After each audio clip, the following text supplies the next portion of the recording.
ตักอันนำมายัดช่วงตุก3ตุกกิน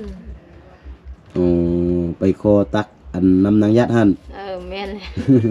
เราก็เอาเงินมาให้ถ้าตักให้10,000สะมือ5,000 10,000นะถ้าไปตักก็คือต้องได้เสียเงิน 5,000 10,000ไปจ้างเฮ็ดหยังเด้เก็บโฟมสวนกล้วยหั่นมาได้มือหนึ่งเท่าได้เด้ได้มือหนึ่ง200,000กลับมาได้หลายบ่เงินได้น้อย6 มื้อเจ็บตีน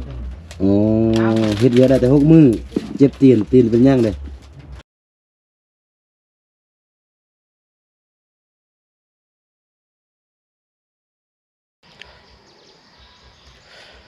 กราบทักทายสบายดีและสวัสดีเด้อพี่น้องบ่ว่าจะอยู่ในประเทศและต่างประเทศเนาะกะขอยินดีต้อนรับเข้าสู่ช่องครูดอยอีกคือเก่าคือเดิมนะพี่น้องกะเดี๋ยวนี้เนาะพี่น้องครูดอยอยู่ระหว่างทางพี่น้องเอ้ยเนาะนี่เป็นทางที่ว่าจะไปบ้านแกนคำเมืองพระอุดมแขวงบ่อแก้วพี่น้องเอ้ยเนาะก็คือในคลิปนี้เนาะครูดอยจะพาพ่อแม่พี่น้องไปหาเอื้อยแพ้วพี่น้องเอ้ยเนาะซึ่งว่าเป็นแม่ห้างลูก3พี่น้องเอ้ยเนาะเป็นเคสที่ว่าครูดอยได้รับเป็นสะพานบุญไปตั้งเฮือนให้กับเอ้ยแพ้วแหละพี่น้องเอ้ยเนาะแล้วก็มื้อนี้ครูดอยมีข่าวดีอีกข่าวนึงที่ว่าจะไปแจ้งให้เอ้ยแพ้วฮู้พี่น้องเอ้ยเนาะเดี๋ยวเฮาค่อยไปติดตามแล้วก็รับชมไปนำกันพี่น้องเอ้ยเนาะว่าข่าวดีที่ว่าครูดอยจะไปแจ้งให้กับเอ้ยแพ้วในมื้อนี้เป็นเรื่องไม่ยังเนาะเดี๋ยวเราคอยไปพบไปเจอกันอยู่ที่บ้านของเอ้ยแพ้วเพิ่นเลยพี่น้องเอ้ยโอเคพี่น้องเนาะเดี๋ยวนี้ครูดอยมาฮอดอยู่ที่บ้านของเอ้ยแพ้วเป็นที่เรียบร้อยพี่น้องเอ้ยเนาะดูนี่มานี่มากินบ่ขนม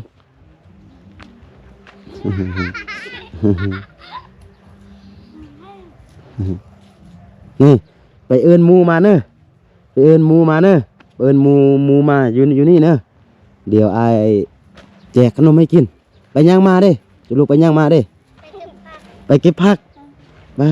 โถเบิ้งเก็บผักยังโอ้มากอย่างเดียวเบิ้งโถหมักตะกุบกินบ่กินสบายดีเบิ้งให้จะได้สบายดี มาบ่ต้องอายโดยนี่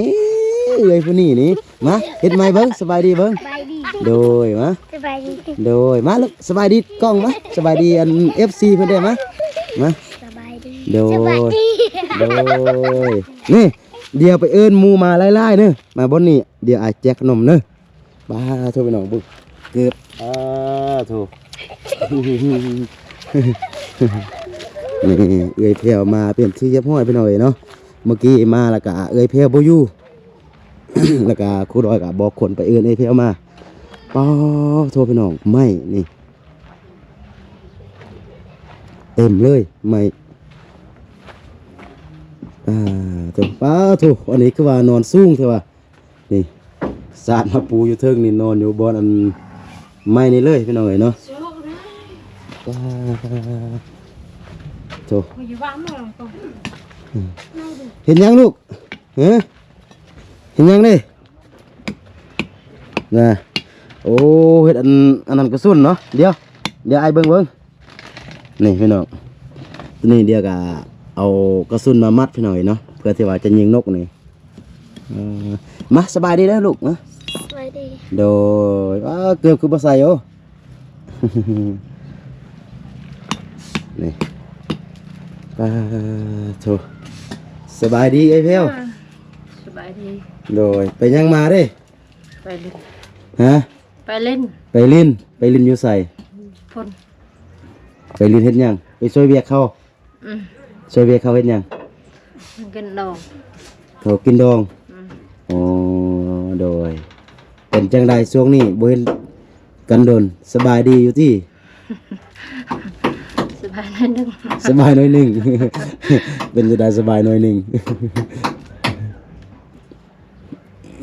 นิกมาแล้วนิก เด็กมาแล้ว มาแล้วได้เงินหลายบ่ มาไม่หันนะ4 เซน5 เซน ได้เงิน400,000 500,000ไปจักมื้อ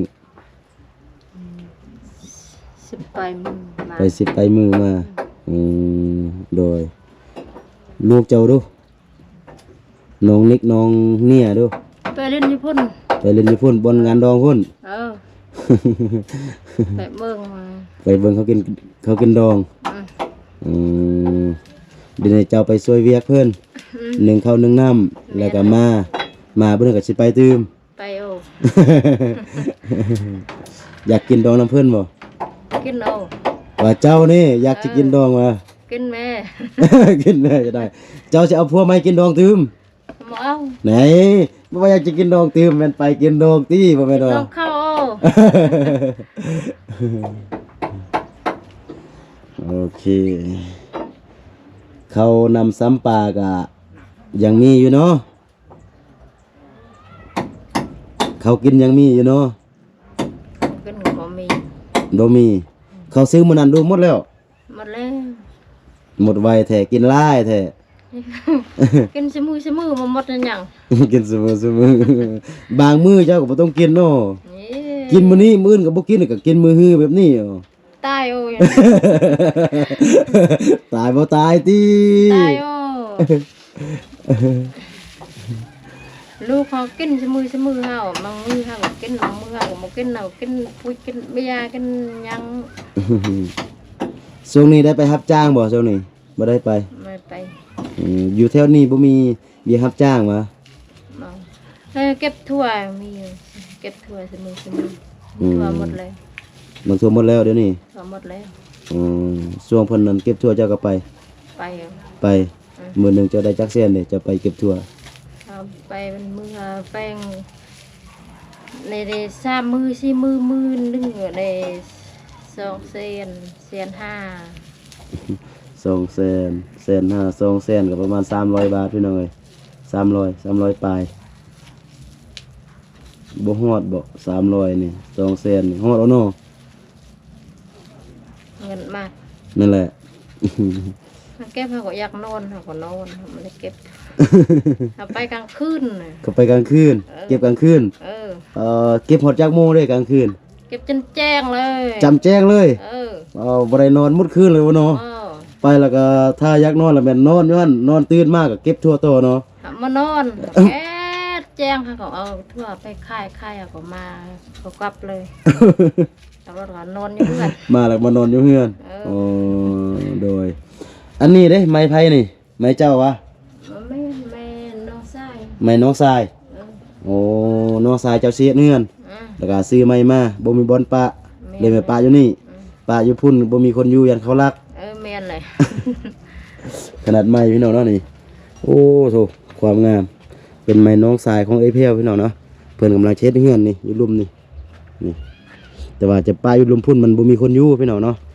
ยานคนอื่นรักแล้วก็เอ้ยแพรวเพิ่นอยู่นี่กะมาคอไว้นำเอ้ยแพรวอยู่นี่พี่น้องเนาะนี่โอ้โธ่หลายกินข้าวกับย่างได้ตอนเช้านี่ ไม่ยังกิน บ่มีหยังกินบ่กินเลย มันกิน บ่โอเคบ่ดีบ่กินนั่นแหละประหยัดข้าวเนาะ เขาก็มาเมียก็มากิน ข้าวบ่มีก็บ่กินเลย เขาจะหมดแล้ว จะได้เพื่อนก็นอนรับนอนอุ่นอยู่ที่ นั่นแล้ว นอนอุ่นแล้วเนาะ ตั้ง โอ้ดังมีพี่น้องเนาะ โธ่จักมือจักเดือนที่ว่าคอยบ่ได้มาหาเจ้านี่โดนเติบแล้วเนาะเป็นเดือนปลาย2 เดือนแล้วโอ้เนาะ โดนโอเดินไป โดยดูยังได้ลูกมันนั่นนี่ลูก เฮ้ เฮ็ดลุ่มไว้ กยักษ์สะอองไหมพี่ เห็ดอันมัดกระสุนพี่น้องเนาะเห็ดอยู่ไม้เดียวมันถึกไม้น้องสายของไอ้แพ้วพี่น้องเนาะ บ่เฮ็ดหยังอันนี้เอาไปยิงนกน่ะนดเอาไปยิงนก เอาไปเลี้ยงงัวเนาะ โอเคจะได้น้ำไปตักบนใดน้ำบนเกาพุ่น ตักมันเก่าพุ่น ไก่ ไก่ อืมไก่แต่ไก่ว่า ไก่ไทยไก่ว่า สำบายเนาะไปตักบอนเก่าพุ่นเนาะ สบาย อย่าสบายลำบากสุด อยากได้น้ำบ่อยากได้น้ำมาได้ โอ้ อยากได้เหรอ เออ เฮ็ดจะได้เด้อยากได้นะ มาคู่คู่จะมาไหน สองยังได้ลูกฮะสักคู่นี่ก็มาคู่เท่าว่ะกินปูให้ปลาไก่เท่ามาคู่น่ะมาหมดกินเนอะ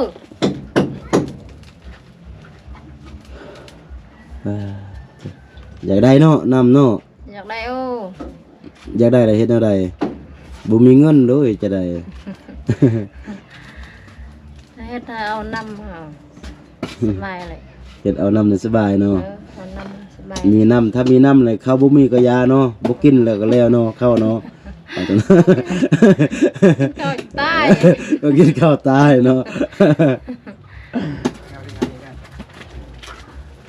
โอเคท่านน่ะก็ค่อยมามื้อนี้ค่อยก็จะมาแจ้งเจ้าหั่นแหละก็คือผู้ใหญ่ใจบุญเพิ่นคือพระอาจารย์มหาอาจารย์รุ่นเพิ่นบอกว่าหลังสงกรานต์เพิ่นว่าเพิ่นจะเจาะให้เพิ่นจะเฮ็ดน้ำให้เจ้าดีใจบ่ ดีใจโอ้ ดีใจเนาะ โอ้ดี ขอบใจเพิ่นเด้จะได้ขอบใจ ขอบใจ อวยพรมันดูบ่อวยพรให้เพิ่นบ่เฮ็ดน้ำให้แหละ ขอบใจไว้พร ขอบใจอวยพรมันยังตื่ม สร้างว่า บ่สั่งว่าโอ้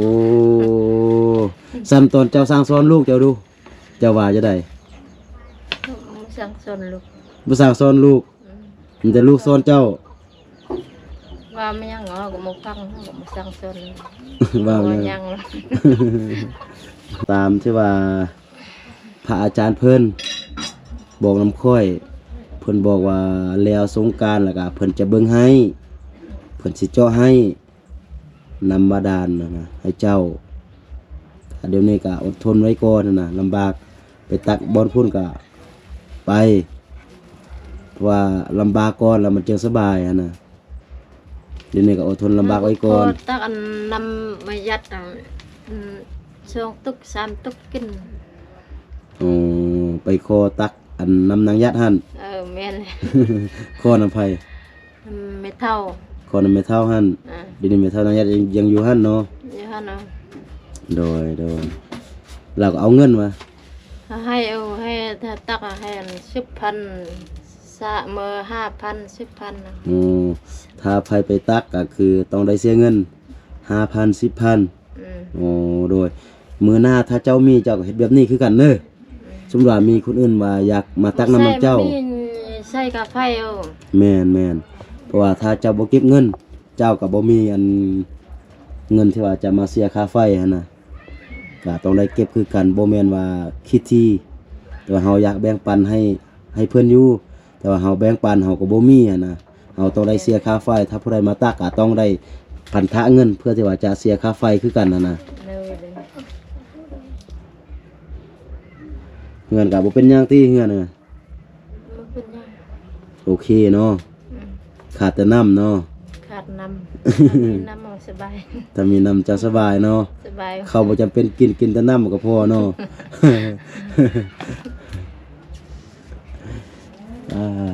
โธ่ฝนตกฝนเอ่ยกับบุ้มหัวที่ทางเทิง เอาเอา ดีเนาะ พัดลมมาโกยัน ลมมาย่าน ยันเอา ย่านเห็นหยัง โกยัน ลูกเป็ดลูกไก่ยังบ่ทันได้เฮ็ดเทื่อ เอาใส่ยุกเก็ต ใส่อยู่แก๊สอันนี้บนไก่เจ้านอน แม่น ปลาโถลูกไก่เอ้ยแพ้วพี่น้อย ใส่อยู่แก๊สจักตู้เดี๋ยวนี้ไก่เจ้า ไก่4-5ตู้ 4-5 โต4 บวก 5 เป็น9 โต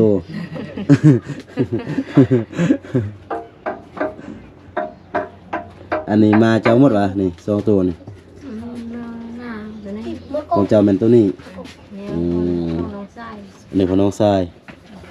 เขาบ่มี นี่ถ้าเขาบ่มีก็คนก็เจ้าของมาก็อดก่อนมีสำาได้ก็ให้มากินเนาะ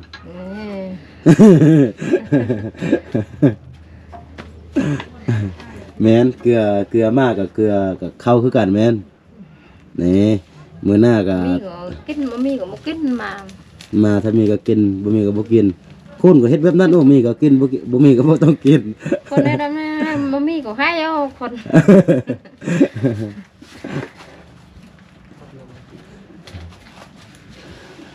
อ้าวโถเดี๋ยวนี้นำอย่างแต่น้ำเนาะไฟฟ้าจะได้ไฟฟ้าก็ใส่ดีอยู่ที่ไฟฟ้า นี่แหละ ดีแหละโดยสบายเนาะเดี๋ยวนี้เงินมีไฟฟ้ามีเนาะดีใจเนาะเดี๋ยวนี้ก็จะได้น้ำเต็มเนาะ ดีใจเอา บอกว่าถ้าดีใจแล้วก็อวยพรเพิ่นเด้บ่สั่งอวยพรเดี๋ยวเพิ่นบ่เจาะน้ำให้แหละบ่อวยพรเพิ่นนะเพิ่นอยากให้เจ้านี่อวยพรเพิ่นให้เพิ่นอยู่ดีมีแฮงเจ้าบ่สั่งอวยพรเพิ่นบ่เจาะน้ำให้เจ้าแหละ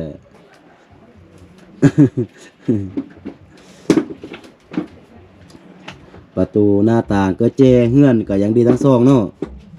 อันนี้เปลี่ยน3เทื่อเท่านี้ เปลี่ยน3เทื่อแล้ว เออ เป็นหยังได้คือว่าเปลี่ยน มันนิกนดมันไปให้ไปทางใดก็บ่ทิ่มทางใดก็บ่ฮู้เลย อ๋ออันลูกมันที่ เออ ไปเฮ็ดเสียแล้วก็ซื้อไม้มาใส่เสีย2เทื่อ3เทื่อแล้ว 3เทื่อแล้ว โดยเถอะน้องนิกมาแล้วพี่น้องเนาะมานำหมู่นำคู่นิกมาพี่มาลูกมามาหาอ้ายพี่มา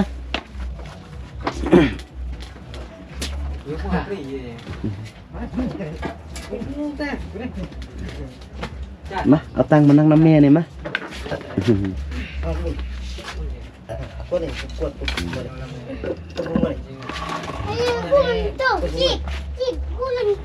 โอ้เตียงนี่ไปจะเป็นไร เอ เตี อย เอาสบายดีไหมลูก ไปดี โดยจะได้ป้าบ่ได้เห็นกันโดนไปยามใดก็ไปจ้างต ป ล ก อด ติล่ะในเตียง ไปจ้างเฮ็ดหยังเด้เก็บโฟมสวนกล้วยหั่นว่าอ๋อได้มือหนึงเท่าใดเด้ได้มือหนึง200,000มือหนึง200,000ก็200ปลาย300 บาทพี่น้องเนาะได้หลายบ่กลับมาได้หลายบ่เงินได้น้อยอ๋อเฮ็ดเวียกได้แต่6 มื้อเจ็บตีนเป็นหยังเด้ฮะตีนเห็นยังได้เจ็บเบิ่งบนใดมันเจ็บ ตอนนี้มันดีแล้วอยู่เพิ่น อ๋อตัวนี้ดีแล้วเนาะตัวนั้นก็คือไปเฮ็ดเวียกได้6 มื้อแล้วก็เจ็บตีนโอ้นี่เนี่ยวะ บ่แม่นเนี่ย บ่แม่นเนาะ พี่น้องลืมเลยพี่น้องเนาะอันนี้ก็เป็นน้องนิกพี่น้องเนาะก็เป็นลูกกุ๊กของเอ้ยแพ้วพี่น้องเอ้ยเนาะก็หลายเดือนเติบที่ว่าพ่อแม่พี่น้องบ่ได้เห็นเนาะก็เนื่องจากว่าน้องนิกนี่ก็เดี๋ยวนี้ก็ค่อนข้างใหญ่แล้วพี่น้องเนาะก็ไปรับจ้างอยู่ต่างอำเภออยู่ต่างเมืองนั่นแหละพี่น้องเนาะก็ดนๆก็มาเฮือนนั่นแหละแต่ว่าน้องนิกเพิ่นว่าไปสวงแล้วก็บ่ได้ไปเฮ็ดเวียกพี่น้องเอ้ยไปเฮ็ดเวียกแต่6 มื้อแล้วก็เจ็บตีนก็เลยบ่ได้เฮ็ดเวียกนะก็เลยพักโดยเดียวอันเพลงก็ต้องเปิดก็เพลงก่อนเพลง ก็เป็นหมู่น้องหวะนี่ก็เป็นหมู่ของน้องนิกพี่น้องเนาะเดี๋ยวนี้ก็มีฮอมีเฮือนดีแล้วก็หมู่คู่ก็มาเล่นหาพี่น้องเพราะว่ามีบอลอยู่มีบอลนั่งพี่น้องเอ้ยเนาะว่าช่วงแล้วช่วงนั้นก็เฮือนฮอมันบ่มีนะบ่มีบอลอยู่บ่มีบอลนั่งหมู่คู่มากก็ลำบากเนาะนิกเนาะเดี๋ยวนี้ก็มีบอลอยู่มีบอลนั่งนี่มีโต๊ะหินแบบนี้นะหมู่คู่มาหาก็มีบอลนั่งเล่นบอลลมกันพี่น้องบ่ว่าแต่ว่าหมู่คู่น้องนดน้องเนี่ยน้องนิกหรือว่าของเอ้ยแพ้วน้องเอ้ยแพ้วเนาะนี่มากะสบายมีบอลอยู่มีบอลนั่งมีบอลเล่นแล้วอะนะก็ถือว่าเกือบสมบูรณ์พี่น้องเนาะ เชื่องรถ อันนี้หมู่ไผ นิดมา โอ้หมู่เจ้าอะซื้อน้ำเข้า ซื้อมันเป็นหน่วย ซื้ออยู่ดอยมาเท่าไรเด้เจ้าซื้อนี่ 3เซน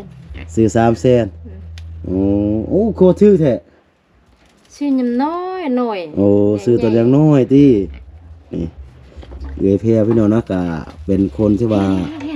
สร้างคิดพี่น้องเงินมีซ้ำใดก็หาเงินได้10ได้20บาทพี่น้องเนาะก็สะสมแล้วก็ส่วนหลักก็จะซื้อเป็นสัตว์พี่น้องเป็นหมูเป็นเป็ดเป็นไก่เป็นม้าแบบนี้นะเพื่อที่ว่าจะมาเลี้ยงนะพี่น้องเนาะเพื่อที่จะเอาไว้ให้ลูกหรือว่ามีเวียกมีการเฮาก็บ่มีเงินเฮาก็ขายก็ได้เงินนั่นน่ะ เล่นกัน บ้าโธ่ เอ๊ะ บ่มีคอกใส่เลยนะบ่มีคอกใส่เลย มีแต่มันออก เดี๋ยวนี้เลยแม่นกลับมาพักอยู่บ้าน แล้วสงกรานต์ยังไปติมาบ่ฮู้เทื่อ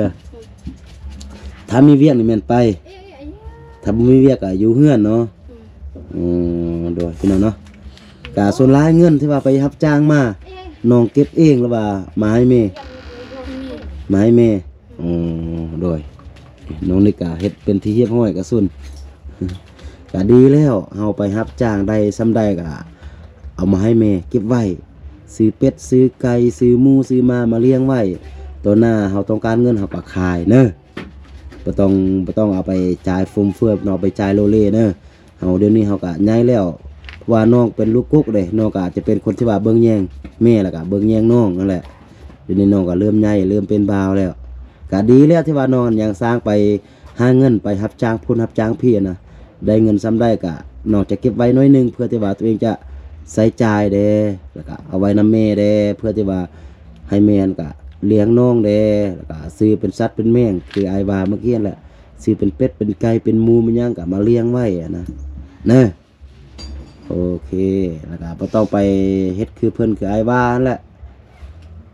เฮาพยายามให้เป็นคนดีบ่ต้องไปยุ่งกับอันสิ่งเสพติดเป็นเหล้าเป็นเบียร์เป็นยาหมอกเป็นยาม่าตามนี่น่ะเดี๋ยวนี้วัยรุ่นเฮานี่อยู่แถวบ้านเฮานี่ดังก็คือนิยมกันลิ้นอันลิ้นคอลลาเจนน่ะลิ้นยาม่าน่ะน้องพยายามอยู่ไกลตัวนี้เด้อเพราะว่ามันเป็นสิ่งที่ว่าพอดีน้องก็เห็นนั่นแหละนี่น้องเบิ่งพ่อของน้องเดี๋ยวนี้นั่นแหละก็พ่อกับแม่ของน้องอันปะกันห่างกันก็ย้อนสิ่งเสพติดนี่แหละมันบ่ดีฉะนั้นน้องมีครอบน้องเห็นครอบครัวของแม่น้องเป็นแบบนี้แล้วล่ะก็พยายามบ่ต้องไปยุ่งเด้อ โดย ก็จะประมาณนี้เด้อโอเคมีเวียกหยังก็ไปเลยบัดนี้ นี่พี่น้องเนาะเดี๋ยวจะพาพ่อแม่พี่น้องไปเบิ่งก็คืออ้อมแอมเฮือนพี่น้องเนาะนี่สะอาดพี่น้องเนาะเฮือนนี่ก็โอเคค่อนข้างโอเคอยู่เนาะนี่ก็ดีใจพี่น้องเนาะจากคนบ่มีหยังก็คือเดี๋ยวนี้มีห้อมีเฮือนโอเคเอเพลสันคอยจะได้กลับก่อนเด้อมีแต่โดยก็มีแต่รอท่าให้แล้วสงกรานต์พุ่นแหละผู้ใหญ่เพิ่นจะว่าจังไดเด้อแต่ว่าเพิ่นก็บอกว่าแล้วสงกรานต์พุ่นแล้วก็เพิ่นสิเบิ่งให้เป็นจะได้ก็ถ้าได้ก็ดีใจหั่นแหละเพราะว่าเดี๋ยวนี้ก็คือเฮือนก็เป็นเฮือนดีเฮือนมาตรฐานแล้วไฟฟ้าก็มีใช้แล้วยังขาดแต่น้ำถ้าเพิ่นเจ้าน้ำให้ตื่นก็ถือว่าสมบูรณ์แล้วเฉพาะเฮือนของเจ้าหั่นน่ะเด้อโอเคเอาสบายดี สวัสดี โดยเนาะพี่น้องก็สำหรับคลิปนี้ก็จะประมาณนี้พี่น้อยเนาะก็คือครูดอยได้แจ้งอยู่ในต้นคลิปนั่นแหละอยู่ในคลิปนี้ก็คือมาหาเอ้ยแพ้วเพื่อที่ว่าจะมาแจ้งข่าวดีให้เอ้ยแพ้วฮู้ล่วงหน้าเนาะก็คือมีผู้ใหญ่ใจบุญเพิ่นพี่น้องเนาะก็คนเดียวที่ว่าสร้างหอสร้างเฮือนนั่นแหละพี่น้องเนาะก็คือพระอาจารย์มหาจารุณอยู่ทางฝั่งไทยพี่น้องเนาะเพิ่นบอกว่าแล้วสงกรานต์เนี่ยเพิ่นจะคือเบิ่งก็คือนำให้เอ้ยเพลเนาะก็คือนำมาดานพี่น้องเนาะก็สุดท้ายนี่ครูดอยก็บ่มีหยังหลายพี่น้องเนาะก็มีแต่คำขอบอกขอบใจเนาะแล้วก็ขอไว้ใช้พ่อเนาะให้พระอาจารย์เพิ่นจงอยู่ดีมีแห้งพี่น้องเนาะก็อายุอยู่ฮอด100 วันพรรษาพี่น้องเนาะก็ขอให้อยู่ดีมีแห้งนั่นแหละเนาะคิดสิ่งใดปรารถนาสิ่งใดก็ขอให้สมดัง